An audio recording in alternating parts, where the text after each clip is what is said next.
The current health and economic crisis caused by COVID-19 is turning out to be an accelerator of many existing trends, including the rise of conscious capitalism. In the last 18 months, how CEOs and companies showed up is a new and powerful way by which they're measured by their peers, employees, and customers alike. Companies that demonstrate a lack of empathy, that remain silent or self-serving, whose leaders refuse to share in the economic pain, risk finding their brands and reputations permanently damaged. This growing trend is calling for more responsible and caring C-suites, which is at the cornerstone of the conscious capitalism movement. Driven primarily by service rather than by power or money, conscious leaders inspire, foster innovation, and bring out the best in those around them. They keep the business focused on its higher purpose. They also focus on we rather than me and support the people within their organization by purposely cultivating a culture of trust and care. Many leaders nowadays embody some or all of these attributes. Take Hamdi, the founder of Chobani. About 5 years ago, he shocked his employees and frankly the world when he gave them 10% of the shares in the company. People thought he was reckless, that it didn't make any financial sense. Today, the company is the #1 selling yogurt in its category and valued close to $10 billion. Hamdi knew employees were at the very heart of his company's success and wanted to help them thrive in return. And this is good news for Chobani employees as they filed for a potential IPO in July 2021. But how can you grow as a leader to embrace these principles?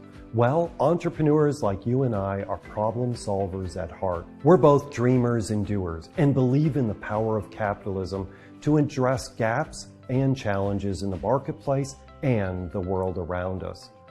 It is that passion, energy, and sense of purpose that often push us to start a company in the first place.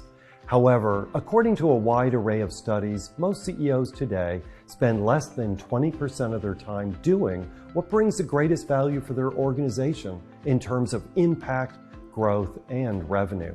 It's true that as businesses grow, it gets more complex.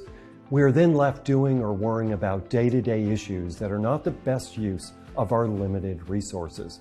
More importantly, we often lose sight of this original vision anchored around solving a worthy problem for our customers while caring for our teams in a meaningful way.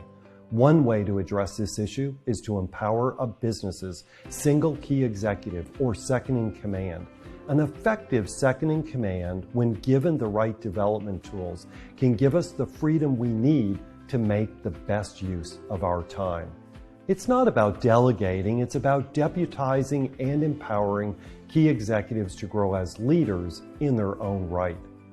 With our renewed sense of freedom and new relationship with time, based on abundance, we can finally focus on being the best leaders we possibly can be. With that in mind, can you think of an employee within your own organization with whom you could build an empowering relationship based on trust and care?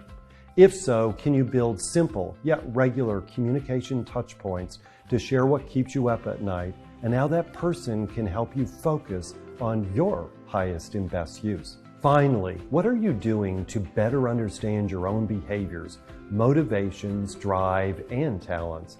As a first step, I recommend taking a behavioral assessment that leverages empirical data, such as the Berkman. This will help you identify the gaps between how you're perceived and what you need to do in order to grow as a leader. With our renewed sense of freedom and new relationship with time based on abundance, we can finally focus on being the best leaders we can possibly be.